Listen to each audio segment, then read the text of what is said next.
Hey guys, welcome back to the channel. If you're new here, welcome. My name is Anna. In this video, I want to analyze my conversation with John, my American accent coach. It was a very cool conversation. We discussed a lot of things regarding pronunciation. If you haven't watched it, I'll link it in the description and in the pop-up link up here. And after watching this video, it'll be a lot easier for you to watch our full conversation. This video is sponsored by the Woodpecker Learning app.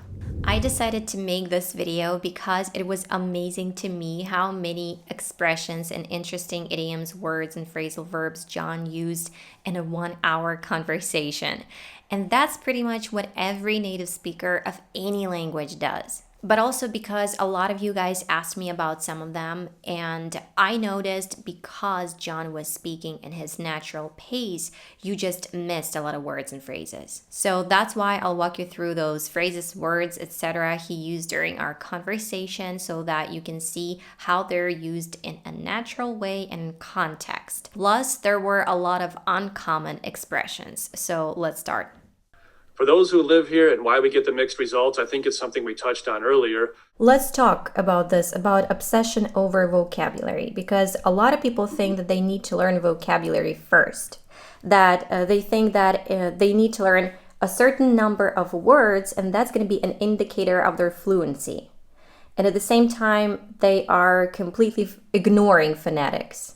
Yeah, okay, you touched on a few big things here. I'll try to keep it under an hour as I explain it.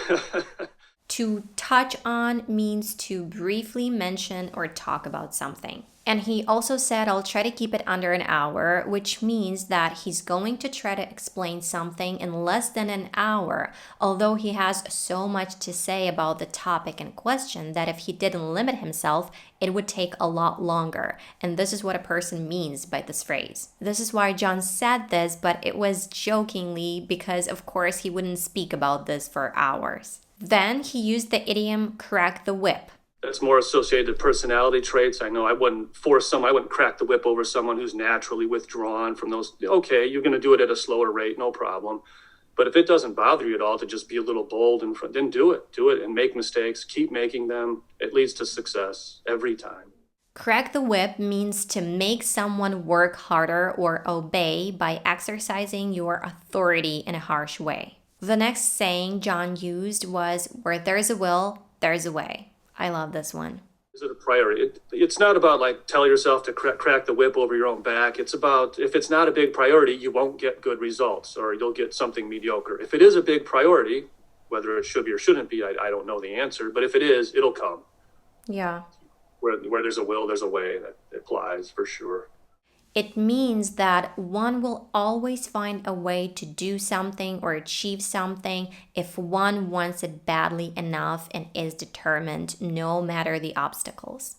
Do native speakers think we're stupid when we're making grammar or pronunciation mistakes? Oh, no.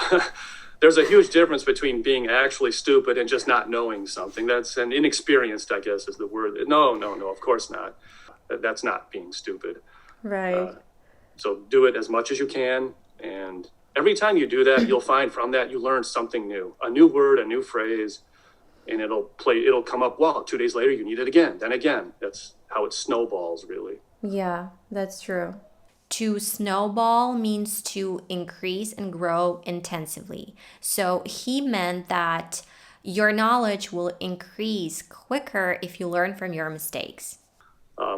So define if you want to be some kind of high-level speaker or high-level tourist speaker and use it as needed, or if you truly want to live and feel and think in the language and be native-like. Mm-hmm. If you do, it's a tall order. It's going to take plenty of work and concentration. So here he said that if you want to become a native-like speaker of English, it's a tall order. So people call a tall order something that is difficult to accomplish, do, or get. You can't go home and speak in Little China and Little Italy all the time with your family and friends. And I know a lot of people doing this in the Chicago area. These are all very common. You name it, Little Greece, Little Serbia, Little Russia, they're all there. Yeah. You name it. I talked about this one in my video about phrases you can use when you forget a word or lose your train of thought. The link is up here and in the description. So we use you name it when we're listing something and we don't want to name or don't remember every single thing on the list. Yeah. Well, coming here and doing nothing will help. Your brain will subconsciously do some things, some work. So it will help, but it won't do the work for you. It's just one of the tools you have. Like, now I'm in this world. Perfect. It's one of the extra tools you have to make use of, to make proactive use of, like you say. Yes. Make use of means to use something with a particular purpose, especially to get a benefit from it. No, that's part of your trade-off. So that's something I think you knew going in. If I do this, it will cause some weird situations. Is that a reason not to do it? The answer is no. Very obviously no. Yeah, the trade-off is still well worth it. Yeah. So a little less than ideal, but still. Trade-off is a situation in which you need to find a compromise between two things that you can't have at the same time. So you need to sacrifice one thing to get the other, or accept something bad in order to get something good. Here we were talking about my situation, that I speak with my son in English even though I live in Ukraine, and very often people judge me or don't understand me, but I'm willing to deal with this in order to achieve my goal. Okay, so let's talk about spoken English and how it is different from written English. Okay, that's opening a can there, right? Yeah. So there's an idiom, to open a can of worms, which refers to a situation that creates a lot more problems once you start dealing with it. Or, as in our case, a question to which the answer is so complicated that leads to more questions. If you imagine a can of live worms that when you open it, the worms will start to slither out and it'll be difficult to gather all of them and put them back inside. John said that's opening a can there, and it's a shortened version of this idiom. Then I got some questions about this word that some people didn't catch or didn't understand, which is misnomer. It turns out that we chop off consonant sounds, we combine words, we change vowel sounds to other vowel sounds, which is sometimes crazy, sometimes understandable. And the final version of what we speak, they'd like to say it's fast speech, but I don't like that. I think that's a bit of a misnomer because A misnomer is an inaccurate term or name that is incorrectly applied. And John meant that using contractions and connected speech is not the same as speaking fast, and calling it fast speech is a misconception, or, as he said, a misnomer. People had me read things or say things. I had no idea what I was saying, but they got a kick out of it because, wow, your pronunciation is so good. That's so good. But I don't know what I'm reading, some sign or whatever. So I did force myself to learn the phonetics very well, very slowly, regularly, a little bit every day. It did pay off. It did work. It doesn't have to be an hour. Just has to be good concentration. If it's only 5 minutes, great. If it's 10, awesome. Get a kick out of something or someone is an idiom. If you get a kick out of something, you enjoy it very much. It amuses you and you get a feeling of delight from it. So it was amusing and entertaining for those people to make John read and say things that were not in his native language, but not because he was bad. On the contrary, he was very good at Polish phonetics, but because he had no idea what he was saying. Have you ever been watching a video and wished you could touch a word in the subtitles to see what it means? That's exactly what the Woodpecker Learning app does. They are sponsoring today's video, and I love this app because it allows you to improve your English in a very easy and fun way. They have more than 350,000 English videos available in the app, all with accurate subtitles in English. When you don't know a word, simply touch it in the subtitles to see its meaning. Your video will pause and you'll see the word's meaning appear. You can also slow down the speech, jump to any line in the video, or hear a phrase again and again.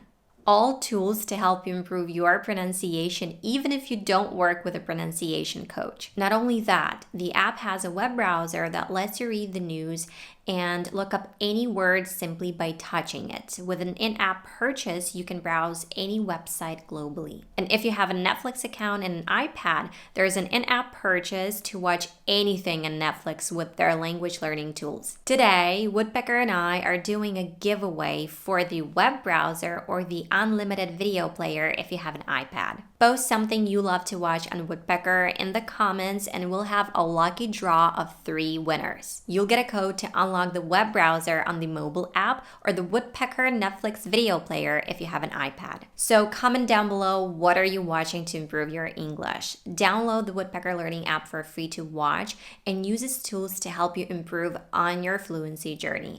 Then I'll take this sentence because a lot of people didn't catch what John said here. Don't just blow through it at breakneck speed.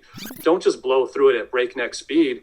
He said, don't just blow through it at breakneck speed. If you say that something happens at breakneck speed, you mean that it happens very fast.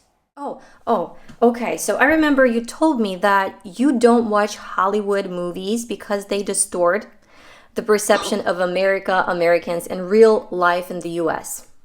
Right? So what would you recommend for people to watch to practice their listening skills and for getting familiar with the culture of the US?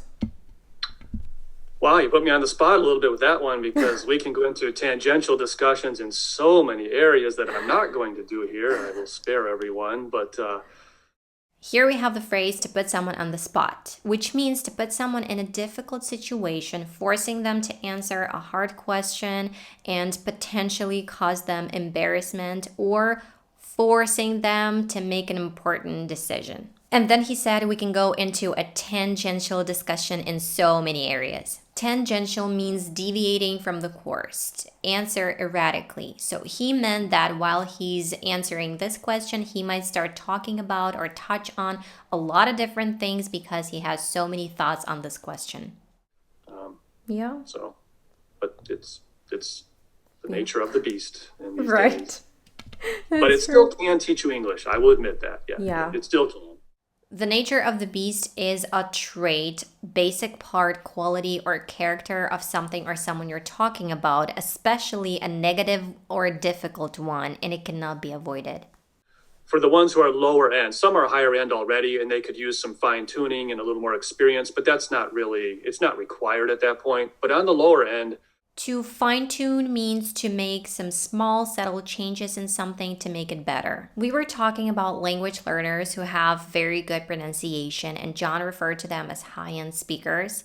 And he meant that they might have made some small changes to their speech to sound practically perfect, but that's not necessary, of course. So the goal is not perfection unless it is your goal, but otherwise it's somewhere in that very good, excellent range. So that people don't shy away from talking to you, so they don't have to solve the puzzle while you speak 3 seconds behind you. That's really all you have to have. So that people don't shy away from talking to you, meaning so that people don't try to avoid talking to you. Shy away from something means to try to avoid it because you don't like it or you're afraid of it. Thank you guys for watching this video. I really hope it was useful for you. Love you guys, and I'll see you in the next video. Take care.